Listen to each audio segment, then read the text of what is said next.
¿Cómo ¿Qué tal? estás? Muy bien, aquí de vuelta, ¿no? Hemos llegado a septiembre, ¿eh? Parecía llegado. mentira. ¿Parecía mentira? Ah. ¿Se te ha hecho largo el verano? ¿Qué pasa, no? No se me ha hecho largo, pero bueno, ha sido un verano especial. Ujú. Ha sido ¿Qué un has verano lleno de trabajo, pero lleno de experiencias nuevas. bien. Bueno, como sabes, estábamos rodando una peli, un documental, hemos Sí, estado en Italia. muchas ganas. Ahora soy En tu Italia, porque en mi no sé Italia. cuántas veces ya en esta segunda temporada del podcast has dicho que te vas a Italia. O sea, yo Ya. creo que la gente que nos esté escuchando, que nos esté viendo, debe pensar Yo- que vives allí, que te vienes a grabar aquí Sí. a Madrid y luego te vuelves a Italia. Ya, bueno, no pasa nada. ¿No? Si Está muy bien, piensan está muy eso, bien. también está Me muy da un bien. poco de envidia, Sí. debo decir. Bueno, ha sido una experiencia muy bonita. Hemos estado haciendo un road trip y bueno, he conocido a gente muy especial bueno, que el verano me ha dado, ¿no? Podemos decir. Y ha sido un agosto, bueno, pues singular. Qué bien. Sí, muy Qué bonito. bien. ¿Tienes la propósitos verdad. de año nuevo? ¿De septiembre? ¿De Pues esta cosa de para empezar mí, el curso? ya lo sabes renovar? bien, que empezar el curso para mí es como empezar un año Sí. nuevo, o sea, no empieza Para el mí 1 de también. enero, A empieza mí también me ahora, pasa 1 de eso. septiembre. Y no tengo propósitos, lo que quiero es descansar un poquito, Bueno. o sea, un poquito. Muy De bien. desconectar Es y un no gran pensar es un gran en propósito, mucho más que la verdad. irme a la playa y enganchar bueno. con lo que pueda. Lo de irte a la playa igual tienes que correr un poco y aprovecharlo. No me en estas importa, que no semanas. haya 40 grados de temperatura, pero descansar un poquito, ¿sabes? Estar como Está al bien. tumbe y al sol.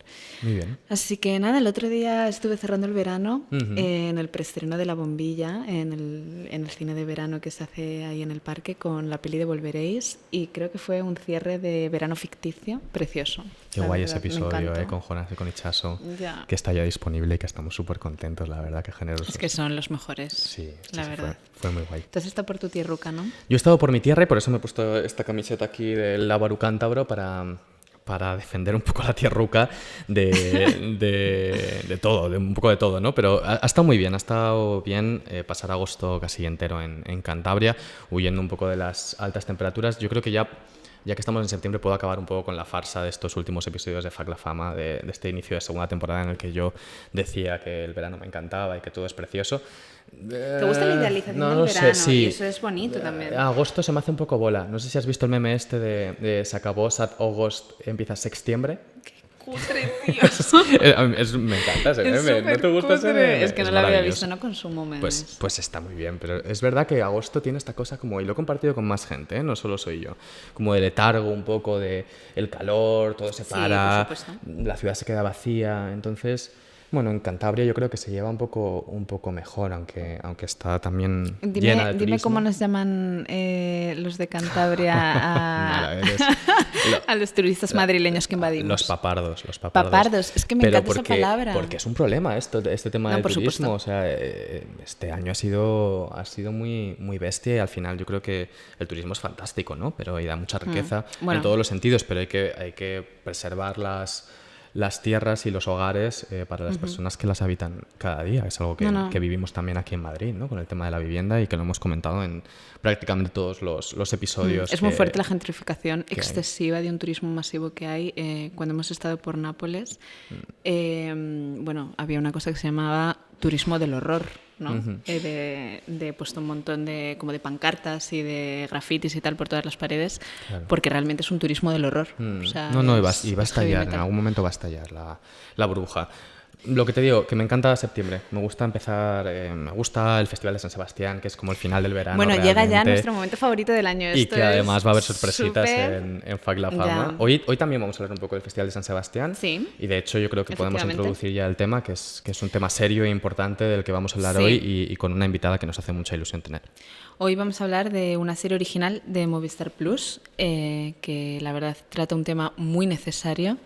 Las violencias machistas, vicarias, conyugales y domésticas es algo que nos atraviesa como sociedad y que tristemente escuchamos cada día en las noticias un nuevo caso de asesinato. Nos gustaría empezar a dar una serie de datos para contextualizar que en lo que va de 2024 han sido asesinadas 32 mujeres en España y el Ministerio de Igualdad recoge que 1.276 es el total de mujeres asesinadas por violencia de género en el país desde 2003, que es cuando se empiezan a registrar los datos. Y hoy vamos a referirnos a casos de denuncia. Durante el primer trimestre del año se presentaron 45.899 denuncias por violencia de género. O sea, esto es muy fuerte. Desde que se comenzó a registrar esta información, se han presentado más de 2.200.000 denuncias por violencia de género en España. Es una auténtica barbaridad, una lacra social, como sabemos todos que son cifras del horror también. Estar absolutamente muy concienciados, y hoy precisamente vamos a hablar de Querer, como tú decías, la nueva serie de Movistar Plus, lo nuevo de Alauda Ruiz de Azúa, coescrito con Julia de Paz y con Eduard Solá, y protagonizado por Nagore Aramburu, Pedro Casablanc, Iván Pellicer, Miguel Bernardó y Loreto Mauleón, y que se va a estrenar dentro de unos días en el Festival de San Sebastián y en Movistar Plus estará disponible a partir de octubre. Pero nosotros ya podemos adelantar, sin entrar en muchos spoilers, que es una de las series más impactantes y contundentes que hemos visto dentro de la producción nacional en estos últimos años. Es la historia de una mujer, Miren, que tras 30 años de matrimonio y 2 hijos abandona el hogar familiar prácticamente con lo opuesto tras denunciar a su marido por violación continuada en el seno del matrimonio. Y a partir de ahí la serie se desarrolla en 4 episodios de 1 hora que van mutando entre géneros. Empieza como un thriller casi de terror y luego atraviesa el drama familiar, el drama judicial, el retrato psicológico, en un poliedro en el que no solo entendemos a la perfección las vicisitudes, las complejidades de un proceso como el que atraviesa nuestra protagonista, sino que también nos situamos, y luego hablaremos de esto, que es muy interesante, como espectadores en un lugar incómodo, que nos interpela constantemente acerca también de lo que concebimos como credibilidad, como justicia y, en definitiva, de lo que entendemos por verdad. Antes de presentar a nuestra invitada, Jesús y yo nos gustaría traer a colación 2 lecturas. 2 lecturas que ya habían sido leídas antes de ver la serie, pero que nos han hecho entender, o sea, antes de ver la serie, creo que esto es una cabecera maravillosa para poder entender y acercarse a la serie con un bagaje y un entendimiento previo. Yo traigo el libro de Clara Serra, El sentido del consentir, que Cuadernos de Anagrama, por favor, seguir haciendo estas ediciones y estas lecturas, porque para mí son cabecera y son maravillosas. Por si alguien todavía no lo conoce, que tuvo un boom extraordinario hace unos meses este libro, lo lanzamos desde aquí. Es una lectura muy necesaria. Y nos ayuda a entender todos esos grises, ¿no?, que sobrevuelan al final una relación de violencia, y sobre todo nos ayuda a entendernos a nosotras mismas en situaciones complejas, ¿no? El deseo, el sexo, las relaciones interpersonales y afectivas que tejemos. En este sentido, el libro de Clara Serra hace un análisis muy detallado sobre el consentimiento en todas sus acepciones, ¿no? Me gustaría leer una serie de fragmentos para dar comienzo. Clara, en este libro, cita a Catherine McKinnon en un capítulo que se titula La teoría de la dominación y la negación del consentimiento, cuando decir que no es imposible. Y Catherine McKinnon dice así: la violación ha sido concebida como algo distinto del coito, pero para las mujeres, bajo las condiciones de dominación masculina, a veces es difícil distinguir entre ambas cosas. Con esta cita que efectivamente ya tiene mucho potencial, el capítulo desarrolla y habla sobre cuando se producen casos de... no me gusta la palabra adulterio, en plan, pues infidelidades o demás, y hay denuncias de por medio, y dice así: si el consentimiento de la mujer es del todo irrelevante y aparece la idea de robo, es porque lo que se ampara es la propiedad del marido sobre su esposa. O sea, hablamos de propiedad. En otras palabras, las leyes prohibían a los hombres violar a las mujeres de otros, pero no violar a sus propias mujeres. Esto es algo que también la serie de Querer ataja, y creo que hay muchísimas cosas heredadas que creo que nunca que sí nos hemos planteado, ¿no? Pero que hay mucho pozo en todo esto, hay muchos grises, y que hable, la palabra propiedad, la palabra juzgar, la palabra poseer a una persona solo puede traer connotaciones negativas, ¿no? Y consecuencias negativas en todo esto. Y además, tenemos el yugo del matrimonio, que para mí en este sentido es un yugo y es algo que atraviesa la serie de Querer cuando hablamos de abusos de poder. Además, Clara menciona el caso de La Manada, en relación a la ceguera de la judicatura para pensar estos casos al final tan complejos y con tantos tipos de grises. Contextualizar el caso, y citando a Butler, es imposible juzgar bien estos casos en los que determinadas circunstancias hacen imposible decir que no, como le sucede a la protagonista en Querer. Muy interesante, Laura. Yo creo que hablaré de mi lectura un poquito más adelante en relación a uno de los temas que vamos a tratar, y así podemos comentar ya con nuestra invitada, que además ya fue estrella invitada en la primera temporada del podcast, en el programa con Marisa Fernández de Armenteros, y es una invitada a la que tenemos muchísimo cariño, ganadora del Goya Mejor Dirección Nobel por aquel fenómeno de crítica y público que fue Cinco Lobitos hace un par de años, creo que un par de años, ¿no? Yo no sé ni cuánto tiempo ha pasado. Bienvenida a Pack La Fama, Laura Ruiz de Artúa. ¿Qué tal estás? Muchas gracias, muy contenta de siempre de veros y muy contenta de estar aquí. Es un placer, la verdad es que estamos todavía casi temblando después de ver la serie y con mucho era un tema, removido, ¿no? Sí, vamos a decir y confirmar que nos daba mucho respeto tratar este tema. Es quizá uno de los episodios más complicados que hemos tenido en Pack La Fama, y eso que también hemos hablado de algunas cuestiones espinosas con otros invitados, y también quizá uno de los más gratificantes, ¿no? Porque la serie realmente es muy impactante, y a nivel audiovisual y a nivel de valores tiene cosas muy disfrutables también como espectador, ¿no? Como ese reparto absolutamente bestial en el que están todos maravillosos, y es muy sorprendente a los que ya conocíamos más o a los que estábamos más acostumbrados a ver en tele o en cine, y a los que quizá no estábamos tan acostumbrados, ¿no? Como la serie es un trabajo, yo creo que has hecho un trabajo muy minucioso, muy de análisis, te queríamos preguntar sobre el por qué tratar todo este tema de la violencia conyugal, y cómo ha sido el proceso de investigación, cómo te lanzas a hacer esta serie. Bueno, la serie empieza con la intención de generar como un debate sobre el tema del consentimiento sexual, y ir a un terreno que tanto los productores como yo, Juan Moreno y Koldo Zuazúa, veíamos que estaba como, digamos, sin explorar, ¿no? Que era el tema de la violencia sexual en el matrimonio. Que al final tiene algo de institución que de alguna manera pues, bueno, ha amparado muchos grises en torno a lo que es la violencia sexual, ¿no? Ellos me plantearon la premisa de esta mujer que denuncia a su marido después de 30 años.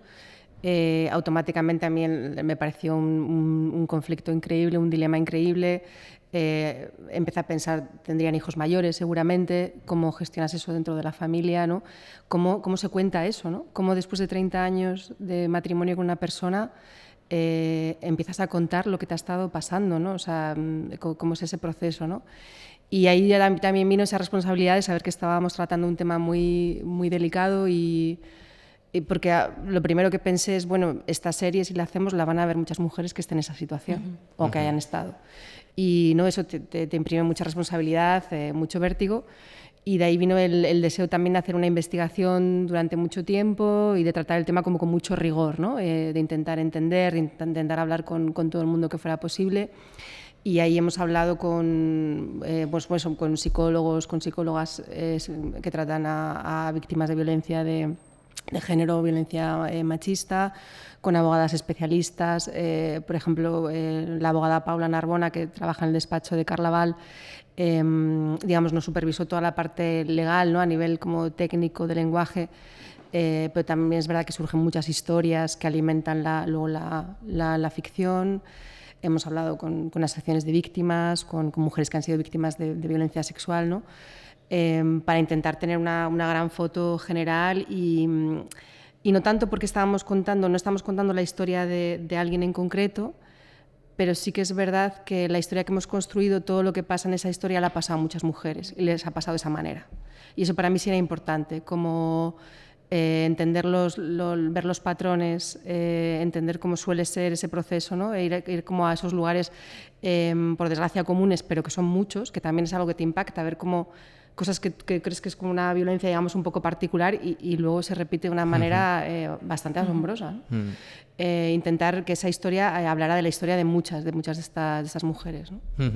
Hablas de una cosa que teníamos aquí también apuntado para preguntarte, que es el tema de la responsabilidad, ¿no? Como autora, que es algo de lo que sí que hemos hablado con algunas otras invitadas respecto a otros temas. Y a mí me interesa también cuando tú te sumerges en un proceso de investigación tan arduo, ¿no? Y tan intensivo, sobre un tema que es tan complicado y que es inevitable que como sociedad nos remueva, ¿no? o nos toque. ¿Te afecta también emocionalmente? O sea, ¿cómo vuelves a casa después? ¿Cómo puedes retomar tu vida diaria para hacer como ese trabajo de, bueno, tengo que seguir con el rigor, efectivamente, que tiene la serie, que es una de las cosas más impactantes y más interesantes de querer, y luego tengo que seguir con mi vida, ¿no? Y seguir con mis relaciones familiares, personales, etcétera. Sí te afecta. Yo creo que querer me ha cambiado en muchos sentidos porque de repente te ves en situaciones donde te comparten historias, ¿no? De forma muy generosa, pues mujeres que han sido víctimas de violencia sexual. Y sabes que ese mundo está ahí y lo lees en las estadísticas y te lo puedes imaginar, pero hay algo como en la piel, ¿no? Como que se te queda en la piel. Fuimos a ver muchos juicios reales también. Sí, se te queda. Lo que pasa que también me daba como mucha fuerza en el sentido de decir, esto es muy duro, pero está muy bien que hablemos de ello, está muy bien. Nunca quise como construir una serie como para complacer a nadie, ¿no? El objetivo siempre era generar reflexiones y un debate que nos hiciera crecer en este sentido y preguntarnos cosas que para mí también eran interesantes, eran preguntas que yo también, para mí, eran respuestas muy complejas, que yo no tenía tampoco la respuesta inmediata, ¿no? Y en ese sentido, pues que hablásemos más de la violencia sexual, de lo que es la violencia, que también viésemos cómo ocurre, porque yo creo que a veces no se crea las víctimas o de entrada hay como un freno de mano echado porque no se entiende cómo son esos procesos o lo difícil que es o desde dónde lo hacen, ¿no? Y todo eso, o sea, era duro y era muy emocional ser parte, pero es verdad que también daba mucha fuerza porque veías que había mucho realmente por hablar, ¿no? Y a la hora de transmitírselo a los actores, por ejemplo, ¿no? Que tienen personajes muy complicados en su mayoría, también llenos como de esos grises, algunos... Bueno, son pues, posiciones, obviamente... son grises en los procesos, pero son posiciones bastante claras. Sí, bueno, pero los personajes estandarizan dos decisiones que son muy complejas de llevar a cabo. Pero pienso en los personajes, por ejemplo, ¿no? Me parece muy difícil el personaje de Pedro Casablanc también, sí. ¿no? Aunque quizá quizá no sea el villano, ¿no? de la serie, pero los personajes de Iván Pellicer y de Miguel Bernadó son muy, muy complicados. Y yo sí que, como espectador, y luego también será una cosa que comentemos, sí que había momentos en los que me sentía... muy apelado por esos personajes, incluso en algún momento por algunas de las decisiones o de los comportamientos que a priori desde un lugar racional y desde la frialdad de tú como espectador posicionándote con la víctima pueden parecerte difíciles de entender, ¿no? Entonces, ¿cómo reciben ellos, que además muchos de ellos venían de otro tipo de historias y de otro tipo de productos, esta bomba de relojería que son estos 4 episodios? Sí, tengo que decir que la recibieron. Eso fue muy bonito del proyecto, que desde que empezamos a hacer pruebas, todo el mundo se acercaba al proyecto como con la sensación que había algo valioso, o sea, muy delicado, pero valioso por hacer, y eso era muy bonito porque ya había mucha entrega y mucho compromiso. Es verdad que aparte sí que hubo un trabajo común y luego sí hubo un trabajo como igual un poquito más distinto porque, por ejemplo, con Nagore sí que nos entrevistamos con mujeres que habían sido víctimas de violencia sexual, de violencia machista, ¿no? Como en la intimidad, que fue yo creo uno de los momentos más especiales que hemos vivido. Por ejemplo, con Pedro, que interpreta al marido de Miren Torres, del personaje que interpreta a Nagore, fue distinto porque, claro, yo hablaba con Pedro...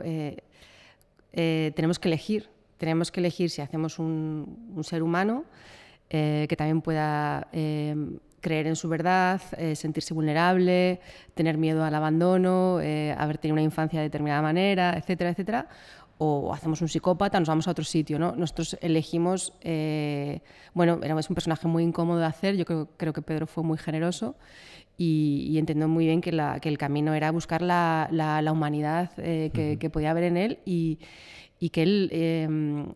y entrar en esa visión que él tiene de las cosas y de las relaciones, que también para mí era muy interesante porque realmente ahí hay una estructura mental, hay una manera de ver y de sentir las cosas que es muy difícil de cambiar y que te la encuentras cuando te acercas a los agresores, es lo que te encuentras. Quiero decir, es que es muy difícil de cambiar eso que llevan en la cabeza, ¿no? Entonces era intentar entender. Y esto que es un poco tópico que se dice de no juzgar a los personajes, claro, pues en el caso del trabajo que hicimos Pedro y yo con este personaje, era muy difícil no juzgarle. Y entonces creo que ahí sí que pusimos mucha energía eso, en no juzgar, intentar entender, porque también yo creo que hay algo que tiene la serie que yo intenté trabajar muchísimo, y era que yo quería que el espectador se sintiera el juez.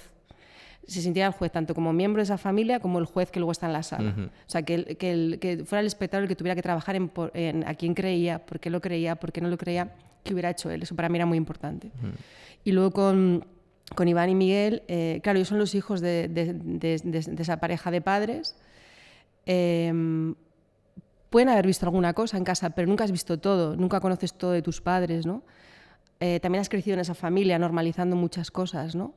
Entonces era un dilema era un dilema, yo creo, de los más difíciles, porque siempre hablábamos como que era gente que decidía cosas sin estar convencida al 100%, pero se veía obligada a decidir, porque lo bonito del conflicto que sea en la familia, narrativamente bonito, luego en la vida real es terrible, ¿no? Pero es que no puedes decir, no, de esto paso, no voy al juicio, no pienso nada. No, tienes que tomar una posición, y lo bonito, que creo que ellos lo transmiten muy bien, es esa cosa de, bueno, decidimos, pero nunca estamos seguros, no podemos estarlo, ¿no? Y es muy difícil romper con un padre, es muy difícil romper con una madre. Bueno, todo eso está en el trabajo de ellos. Eso iba a decir, a mí es una de las cosas que más me impactó, ¿no? La dificultad de desligarte, incluso aunque creas como que estás seguro de una cosa o que has tomado partido. Siempre sobrevuela una duda. La dificultad de desligarte de y una que es tu persona padre que y tu tienes un madre, vínculo tan claro. grande, ¿no? Como a nivel familiar. Yo, retomando lo que he mencionado previamente en el libro de Clara Serra y de la ineptitud que muchas veces demuestra el sistema judicial para trabajar esta realidad, me gustaría hacer especial mención a uno de los episodios de la serie que durante 60 minutos presenciamos un juicio. Y es toda una serie de enfrentamientos, de heridas abiertas, y de cómo al final, cuando tú estás en esa sala, hacia las víctimas y hacia los hijos y hacia todas las personas afectadas, se abren heridas, se cuestionan todas las decisiones y los actos de esa mujer, y bueno, en este momento se pone de manifiesto que decir que no es un aprendizaje que no todas sabemos hacer, y que la sociedad no te da una oportunidad para aprender a decir que no, porque siempre se te está juzgando por no hacerlo, ¿no? Entonces, en este sentido, no sé, Laura, si crees que vivimos en una sociedad que respeta el derecho de las mujeres de retirar ese consentimiento en situaciones de violencia sexual, por ejemplo, dentro del matrimonio, y cómo fue el proceso de transición de este capítulo, ¿no? Que ya has dicho que asististe a numerosos juicios y demás, pero es que me pareció, de verdad, me pareció que estaba tan bien escrito, que era tan real, que no estaba nada alejado de, no veía una ficción, yo podía estar en una sala. Porque había casi como un espíritu documental en ese capítulo de ser muy riguroso. Está como muy alejado, ¿no? de los juicios peliculeros. No veía eso, no veía eso. Totalmente, ¿no? Y eso también casi te impacta más. Porque la realidad también, cuando vas a ver un juicio, tiene algo como... A mí me impactó mucho cuando empezamos a ver los juicios. La primera impresión es una mezcla muy rara, porque ves la rutina de la justicia, que es inevitable, ¿no? Porque eso tiene que funcionar todos los días, ¿no? Por parte de la gente que está allí, de que hay unas maneras de hacer, unos mecanismos de hacer las cosas que se repiten, pero eso contrasta muchísimo con gente que ves que se está jugando muchísimo y que está contando cosas dolorosísimas, ¿no?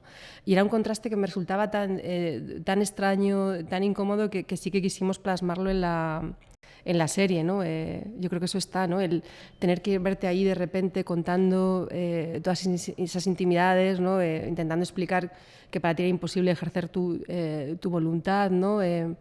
Pero luego el otro también tiene su relato y explica las cosas desde un sitio que podrían ser verosímiles, ¿no? Bueno, esa extrañeza, ¿no? de los juicios era algo que sí que quería plasmar. Y luego lo que pasa también en torno a la violencia sexual, y en general yo creo que las violencias de parejas que llevan muchos años, o de parejas que igual de cara a la galería están como consolidadas, es que son muy difíciles de demostrar, porque ocurren en la intimidad de un dormitorio, ¿no?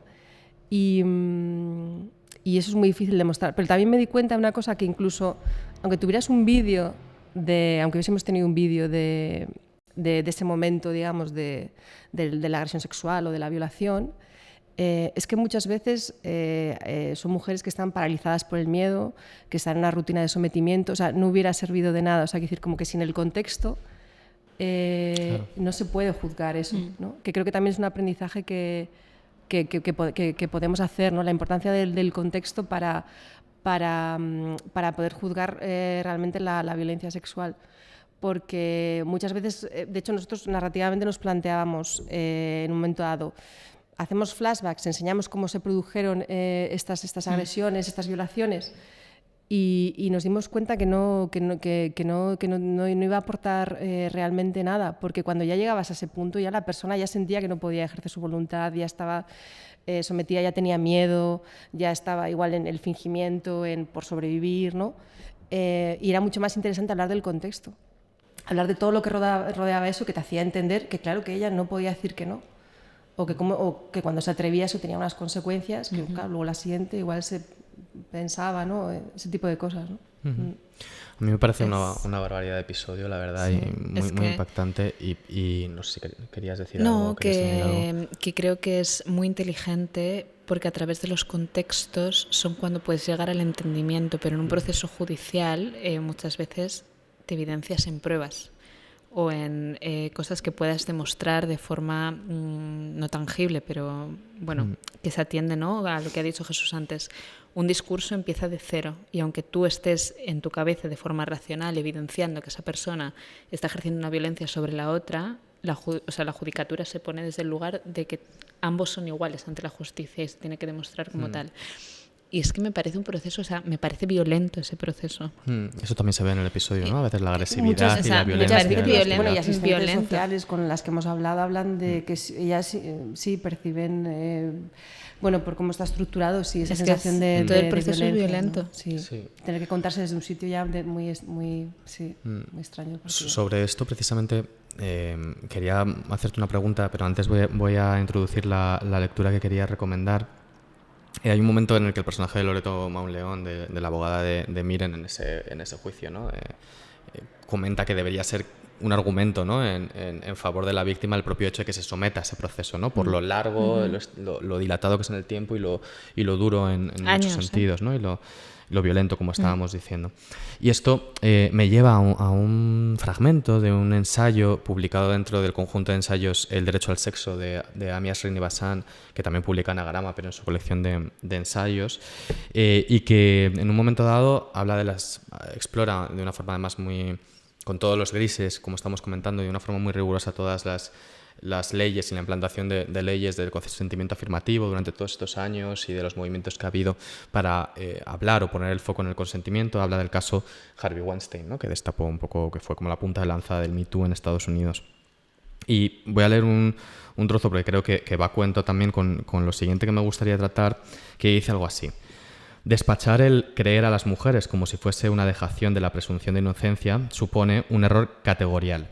La presunción de inocencia no nos dice qué es lo que debemos creer, solo nos indica que la culpabilidad ha de quedar probada de acuerdo con la ley. Esto es, por medio de un proceso que de manera deliberada le reparte al acusado las mejores cartas. Harvey Weinstein tenía derecho a la presunción de inocencia cuando lo juzgaron, pero los que no formábamos parte del jurado no teníamos ninguna obligación de considerarlo inocente o de suspender nuestro juicio hasta que se pronunciara el veredicto. Al contrario, las pruebas que incluyeron los testimonios convincentes, consistentes y detallados de más de un centenar de mujeres hacían sumamente probable que Weinstein fuese culpable de acoso y agresión. La ley debe abordar a cada individuo caso por caso. Debe partir de la premisa, dice ella, de que Weinstein tiene tantos números para ser un agresor como una abuelita de 90 años. Pero las normas de la creencia racional no vienen marcadas por la ley. La creencia racional es proporcional a las evidencias. La sólida evidencia estadística de que los hombres como Weinstein tienden a abusar de su poder, o la sólida evidencia testimonial que aportaron todas las mujeres que lo acusaron en ese momento de ello. Puede ocurrir que en un juicio afloren pruebas nuevas o que las que hay hasta ese momento y que parecían contundentes queden desacreditadas. Del mismo modo que puede ocurrir también que la riqueza y el poder se puedan encargar de hacerlas desaparecer, que eso también es otro tema que ahora comentaremos. Pero el veredicto de un juicio no dictamina siempre lo que debemos creer. Y una pregunta que a mí me impactó mucho. Si a Weinstein lo hubiesen absuelto de todos los cargos, ¿tendríamos que concluir que todas sus denunciantes mentían? A mí me impactó mucho cuando leí este libro. Es un libro absolutamente formidable que recomiendo mucho porque explora también otras muchas cuestiones relativas al sexo y al consentimiento en el siglo XXI, pero esta pregunta me sacudió mucho, ¿no? Porque te lleva precisamente a entender esto que tú estabas comentando, ¿no? Que efectivamente una cosa es lo que es el delito penal y cómo se puede probar ese delito penal, y otra cosa es el juicio también como sociedad podemos hacer a determinadas conductas, ¿no? Y el creer a las víctimas desde nuestra posición de ciudadanos, ¿no? Y hay una cosa en la serie que me parece muy interesante, que es esa situación incómoda en la que te pones como espectador, ¿no? Que aunque seas un espectador que creas que estás deconstruido, formado en feminismo, leído sobre todas estas cuestiones, hay incluso un momento, al principio, como se va dosificando la información, en la que, aunque tú quieras estar todo el rato con ella, con Miren, te haces preguntas también, ¿no? Y te cuestionas, y hay momentos en los que te preguntas, oye, pero ¿y si esto no era así exactamente? O si efectivamente casi tomas como tuyos algunos de los argumentos de la defensa, ¿no? O si verdaderamente ella está anímicamente mal o hay algo que le está ocurriendo que distorsiona la realidad. Y ese proceso me parece que da mucho valor a la serie también, ¿no? Para entender y para entender a todos los personajes y entender ese proceso de juicio que tienen los personajes hacia el personaje de Miren. ¿Cómo trabajasteis también desde la escritura esa dosificación de la información? Es que yo creo que es lo que hace real la serie. Que es lo que Porque es una de las no hay cosas una... Es que la manera de desacreditar el testimonio de ellas pasa, al menos lo que nosotros investigamos muchísimas veces, por esa idea de que está loca, estás inestable. Claro, porque estás loca. Lo que pasa es que también hay algo paradójico ahí, porque claro, tú estás en una relación de maltrato, porque otra cosa interesante que vimos también es que la violencia sexual no suele ir sola. O sea, en las parejas siempre va acompañada de otro tipo de violencia económica, violencia psicológica, otro tipo. Y claro, tú estás mal porque estás en una relación en la que te están maltratando, como no vas a estar mal, pero luego ese estado anímico tuyo se utiliza si llegas a un juicio para desacreditarte, ¿no? Entonces eso es como un poco paradójico, ¿no? Hay muchas cosas de las que has dicho que vertebran la serie. Esta idea, por ejemplo, esa fue una idea muy inicial también de cuando empezamos a escribir, que me obsesionó mucho, esta idea de por qué nos cuesta tanto creer a las víctimas de violencia sexual. Porque sí que creo que hay como una especie de idea como de, no, esperemos al juicio, ¿no? Esperemos a lo que digan los jueces, que a veces los jueces lo que simplemente dicen es que no han podido probar los hechos y ya está, no dicen que haya ocurrido, ¿no? Es que si no lo hemos podido probar. Pero es verdad que con otros delitos no nos pasa, que nos sentimos más cómodos emitiendo un juicio social o en un ámbito de amigos o familiar, y con la violencia sexual siempre pensamos como que puede ser 50-50, ¿no? Esto es muy injusto para las víctimas de violencia sexual, ¿no? Yo sí he escuchado alguna vez a algún juez decir, por ejemplo, que la presunción de inocencia es una figura jurídica, que por supuesto hay que respetarla en el ámbito jurídico, pero que como familiar, como amigo, como ciudadano de pie, tú puedes tener tu opinión y puedes mostrar tu apoyo y puedes condenar, ¿no? Y también me parece un debate interesante, ¿no? El por qué nos cuesta más creer a estas víctimas como sociedad, como incluso como familia, ¿no? Hay algo ahí, lo hablamos mucho a veces con la abogada, con Paula, que nos asesoraba. También hay algo de desconocimiento de saber cómo funciona este tipo de violencia, de cómo se instala en la relación, de cómo están ellas anímicamente, ¿no? De que realmente no entendemos cómo funciona una víctima, ¿no? Porque, por ejemplo, yo recuerdo contar la sinopsis de la serie y las preguntas que siempre más me hacían es ¿pero por qué no ha denunciado antes? Esa pregunta es ¿por qué no ha denunciado antes? Y luego cuando hablabas con muchas de ellas no pasa nada concreto, pasan muchas cosas y hay un momento que por lo que sea ven la salida o alguien tiende una mano o ocurre otra cosa, pero no es como nada, no es una epifanía ni es nada concreto, ¿no? Pero esta cosa ya de entrada necesito entenderlo, ¿por qué no ha denunciado antes? Bueno, claro, es que igual no entendemos que eso no funciona así y eso ya nos cuesta, ¿no? Nos dificulta el creerlas y el empezar a cuestionarlas, ¿no? Ese retrato como de víctima perfecta, ¿no? Que si no entras como dentro de ese En los caso de estándares. víctima perfecta, el parece tema como económico, o el tema de posición social, o parecían un matrimonio feliz. Bueno, claro, pero igual alguien estaba fingiendo porque tenía miedo de determinadas consecuencias. Yo creo que nos cuesta como entender cómo realmente son esos procesos y cómo se vive el ser una víctima en una relación de largo recorrido, además, ¿no? Bueno, incluso simplemente de violencia sexual, ¿no? Hay algo que también me parece que intentamos enfocar la serie desde ahí, que tenía que ver con la dificultad de contarlo. Quiero decir, la dificultad de contar que has sido víctima de eso, de violencia sexual, de contarlo a tus hijos, a tu entorno, porque antes de llegar al juicio ya tienes que explicarlo, tienes que contarlo, ¿no? Y primero hay que reconocerlo y luego contarlo. claro, primero identificarlo. Es que es el otro son viaje, una que no todo serie el mundo de lo... fases, claro. Claro, bueno, no quiero hacer spoiler, pero eso también se trata, ¿no? Como asumes que lo estás ahí. No tenemos identificado, no lo tenemos. Claro. Es que, en estos que estábamos hablando, a Jesús y a mí cuando nos reunimos, ¿no? Después de ver la serie y comentamos un poco como las cosas que más nos habían llamado la atención, al final la violencia económica, el abuso de poder y la clase social, que también la serie juega con eso, ¿no? Como cómo puedes ejercer tú una violencia sobre otra persona cuando tú estás económicamente con un mayor poder respecto a ella, y qué implica eso en torno a la posible denunciante para que no lo haga. Porque claro, es dependiente de muchas cosas de esa persona, ¿no? que está pues abusando de ella o lo que sea, ¿no? Está ejerciendo un abuso de poder. A mí me parece incluso material, ¿no? O sea, visualmente cómo hace esa transición ella de estar en una casa acomodada y ella se queda absolutamente despojada, o sea, despojada de cualquier cosa, y de cómo eso también luego es un proceso, porque al final tienes que hacer una construcción hacia una vida nueva. Cómo abandonas una vida que tenías, y si no es propia, cómo tienes que construir a otra persona en términos económicos, laborales, de vivienda, porque claro, todo esto implica una pérdida. Y del juicio, ¿no? A nivel social también, que implica el que pertenezcas como como es además una herramienta de juzgar, de cómo creen siempre que estás aprovechándote de la situación, o sea, es que...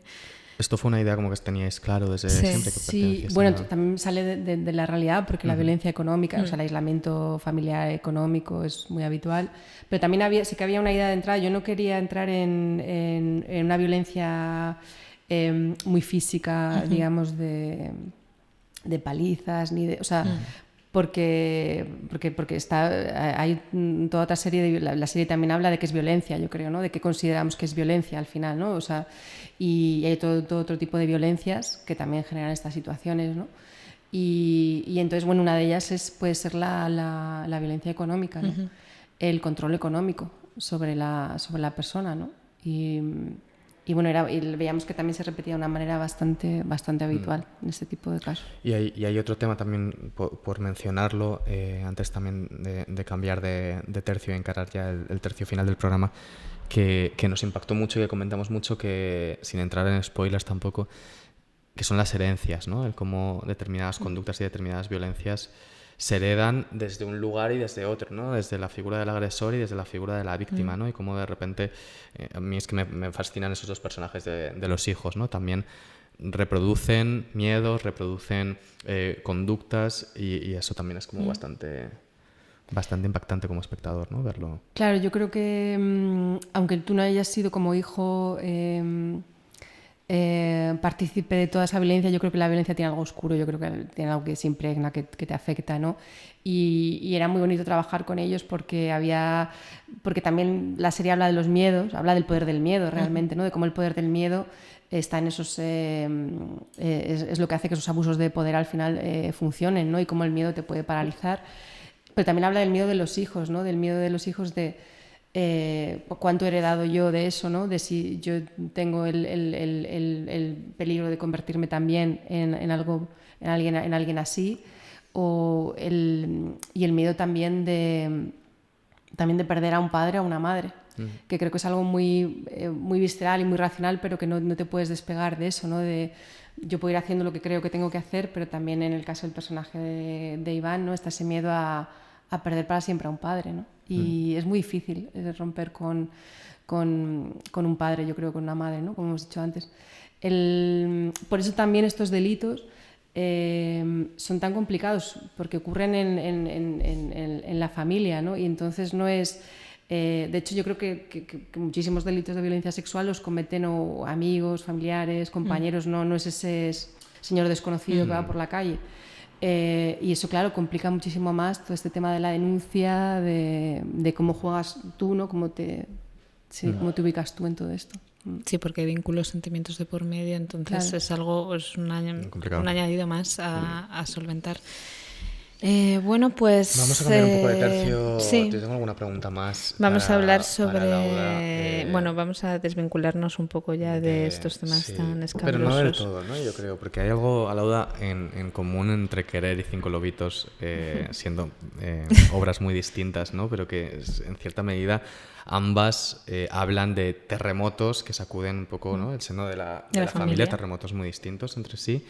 Pero en los que también podemos ver un poco diferencias intergeneracionales sobre cómo se abordan esos terremotos, sobre cómo se chocan, ¿no? en esa familia. ¿Qué hay tan interesante para ti en las familias, ¿no? Para ir como inspeccionarlas de esa manera tan quirúrgica? Está claro que tengo una tendencia que no la puedo evitar. Me fascina la familia como institución, como grupo, porque... Es que cualquier conflicto es mejor en familia, porque hay algo ahí que no puedes escapar, no puedes escapar de él. Tiene que ver mucho con las herencias, con las cosas que... Yo, por ejemplo, incluso cuando preparamos los personajes, siempre, ya sea a nivel de escritura o a nivel con los actores, siempre pienso cómo ha sido la infancia, ¿no? O sea, en qué familia se han criado estos personajes, porque pienso que es de las cosas que más te marca y que explica tantas cosas luego de quiénes somos, ¿no? Y sí, tengo una tendencia clarísima a la familia, no puedo evitar. Es que la familia es lo que más duele, ¿eh? Sí, bueno, es complicado, ¿no? Porque además te acompaña toda siempre, la vida. ¿no? Aunque y es algo como que quitarte. descubres... o sea, creo que es un viaje como que va cambiando con el tiempo, porque claro, tú naces en una familia, te toca una familia. Y yo creo que hay unos años donde crees que es de una determinada manera, pero luego tú también empiezas a tener tu vida adulta, a vivir otras cosas, y es como que redescubres a tu familia, ¿no? Desde otro sitio, ¿no? Como empiezas a conocer a la gente que te había tocado como familia, totalmente. ¿No? Y bueno, es un viaje muy interesante. Sí. Interesante, me parece un buen adjetivo para no entrar a hacer una sesión de terapia aquí que podríamos. No, por favor. pero ya hemos tenido. Yo quería también preguntarte, Alauda, bueno, como yo tuve la suerte como de vivirlo un poco de cerca hace unos años, ese terremoto que fue Cinco lobitos tan lleno de tantas alegrías, ¿no? Y a mí había una cosa que me impactaba mucho, ¿no? Cuando te acompañaba a algún coloquio, que es esta idea de que todo el mundo venía como a compartir sus experiencias, ¿no? Había algo... Eso yo sí que eran sesiones terapéuticas. Yo aquí he de confesar, yo no sé si te lo confesé a ti, pero bueno, Alauda es la persona que, vamos, lo va a recibir porque es la impactada directa. Yo cuando salí de ver Cinco lobitos, me tuve que parar, la vi en Los Golem, y me tuve que parar en el hotel del Barceló, que está justo en la esquina de Plaza España. Llamé a mi madre llorando, a moco tendido, de verdad te lo juro, ¿eh? Qué maravilla. Llorando a moco tendido, y le dije, gracias por criarme y por todo lo mal que lo has tenido que pasar, ¿sabes? O sea, mira, lloro ahora. Pero esto era como lo te lo juro, ¿no? O sea, eso me fue impactó. precioso, en esos 500 pases. Pero a me los impactó que... de verdad, o sea, una mella, porque en general las películas me hacen mella y yo las masco, ¿no? Y como las ubico en un lugar, las proceso y tal. Pero es que fue un acto inconsciente el hecho de tener que llamar a mi madre y decirle, es que te tengo que dar las gracias por lo mal que lo has tenido que pasar, o sea, porque además vi muchas similitudes en la maternidad de mi madre con la maternidad de esa historia, ¿no? Yo creo que era lo bonito de la peli, y ¿no? Que al era fácil final, como que tú empatizases desde distintos eso puntos, aunque no pasase exactamente, porque, ¿no? O sea, Cinco lobitos yo la escribí desde un sitio muy intuitivo, muy personal, sin saber ni siquiera si se iba a llegar algún día a materializar. Y es verdad que conecto a veces desde distintos sitios, ¿no? Pero con la gente de una manera preciosa, ¿no? Eso te vuelve tanta fe en el cine, fue increíble, ¿no? Y esa idea de a mucha gente como que desbloqueó algo en el momento, eso de la llamada lo he oído muchas veces y bueno, no me canso de oírlo, es precioso. Sí, es que o sea, fue increíble, además es que no podía parar de llorar, o sea, me eché una llorada tremenda que al final dices, joder, cuántas cosas tengo dentro, ¿no? Que pero al es final... precioso eso, ¿no? Cuando hay esa catarsis emocional, es muy guay. Y como directora, ¿no? Que se estrena con una película tan exitosa, ¿hay presión ahora? ¿O cómo manejas esa presión respecto a las siguientes cosas? La pregunta de la que presión. Ya, la verdad es que no, o sea, yo sé que hay presión, pero es verdad que yo hice 5 lobitos como con 42 años, una cosa así. Yo había ya trabajado muchos años de otra cosa. En algún momento incluso hice el duelo de que pensé que nunca iba a hacer una película. Luego de repente me volví a animar, voy a volver a intentarlo.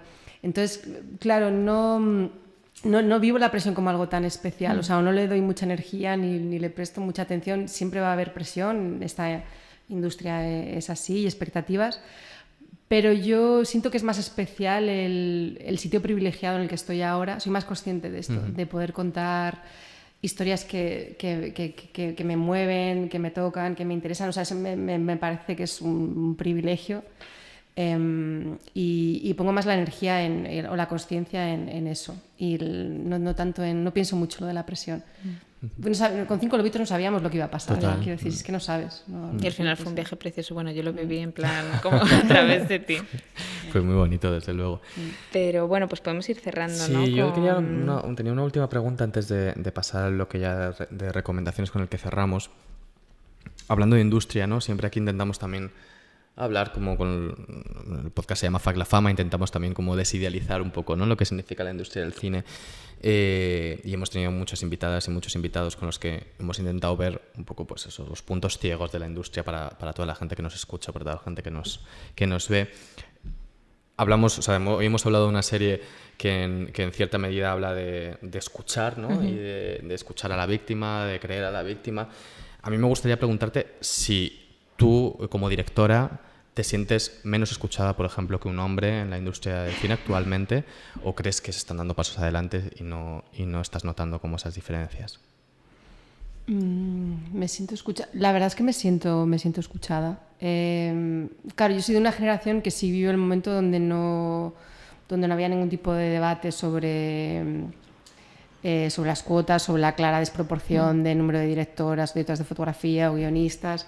Y entonces yo sí he visto el cambio, y el cambio está, evidentemente todavía faltan cosas por hacer, pero yo sí que es verdad que ahora mismo sí me siento escuchada, y siento que también hay interés por lo que tengo que decir. Guay, pues nos quedamos con esa reflexión.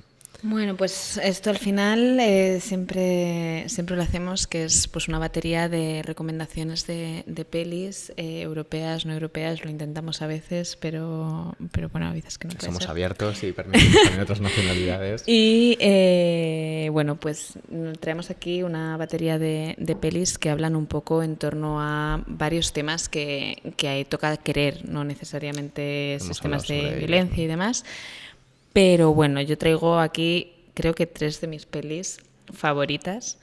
Una es Kramer contra Kramer. Ese matrimonio de Meryl Streep en la que ella se tiene que salvar a una misma porque igual está en un matrimonio de yugo y decide volar, ¿no? Una decisión tan importante como esa. Y bueno, también hay un proceso de juicio, ¿no? En esa película. De Kramer contra Kramer, sí. A mí es una película que me fascinó cuando la vi. No sé cuántas veces la he visto y creo que saco una lectura nueva y un aprendizaje nuevo cada vez que la visiono. Bueno, vamos a... La película la que vas a mencionar ahora es la película de cabecera. Yo creo que la hemos mencionado. Este es el 5º episodio de esta segunda temporada. La hemos mencionado en 3, yo creo. Sí, pero esta sí que es Violencia del Horror, que es Custodia Compartida de Xavier Legrand. Esa película sí que habla sobre un divorcio y sobre cómo luego... en las rutinas, ¿no?, de que el niño se va pues X días con la madre y X días con el padre, como la madre alega algo que no se puede demostrar durante el juicio, con lo cual empiezan a tener una custodia compartida, y de cómo eso que la madre intentaba alegar y que judicialmente no se pudo demostrar, al final llega a un punto de... Una película de terror, absolutamente. Llega a un punto en el que se puede mostrar por todas las peores vías posibles, ¿no?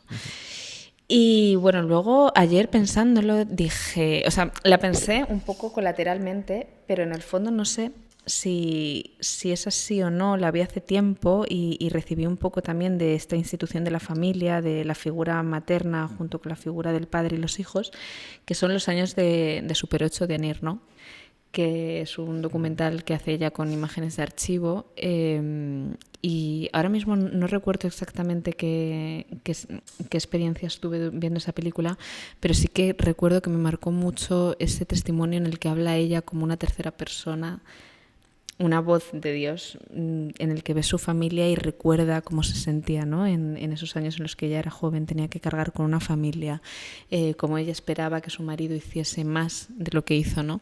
Todas esas expectativas que se rompen en un matrimonio, cómo ves que esa persona está cambiando, ¿no? Que la persona que conociste al principio no es la persona que ahora tienes a tu lado. También es muy guay y está en Filmin, así que se puede ver.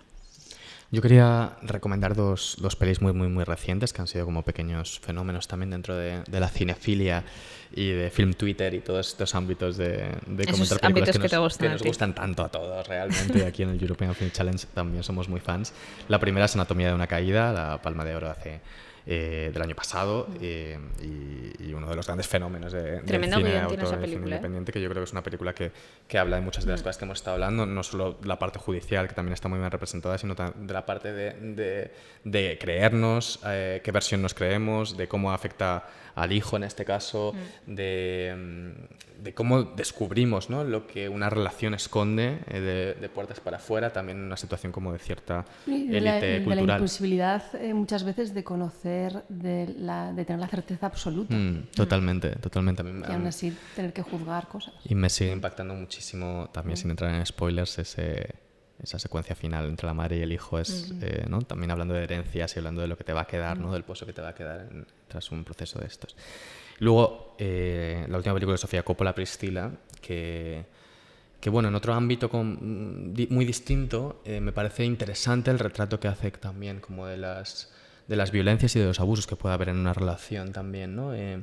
Y el cómo apoderarse un poco del relato, ¿no?, como hace esta película para salirnos de la imagen que tenemos todos predefinida en nuestra cabeza, en este caso de una relación de una estrella tan grande como fue Elvis, para entender todos esos puntos ciegos, como decíamos, que hay en las relaciones.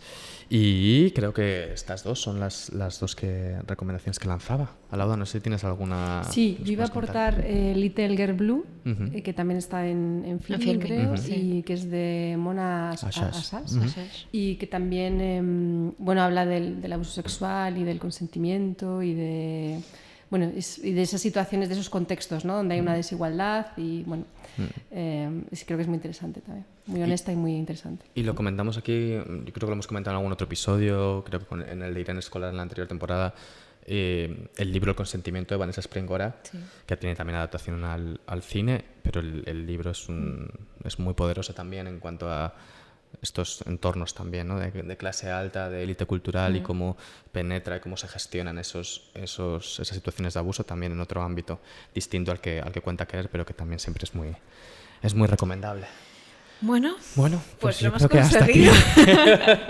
Hasta aquí veníamos con una mezcla muy rara entre miedo y respeto por el tema y por la serie que has hecho, Alauda, y también ganas y cariño de tenerte. En Donosti va a ir increíble el día 27, ¿no? Va a ser un pelotazo. Yo tengo muchísimas ganas de que la pueda ver la gente y sobre todo eso, que genere una conversación constructiva, que yo creo que la puede generar la serie, aparte de disfrutar lo cinematográfico y todo esto. Y te van a tocar unos meses también con jaleíto, como los de Cinco Lobitos, seguro. Bueno, pero yo creo que la primera vez siempre es más impactante. Ahora ya me lo sé. Bueno, pues nada, mucho ánimo, mucha suerte en Donosti. Nos veremos por allí. Y mil gracias por esta Querer, que se estrena en octubre en Movistar Plus.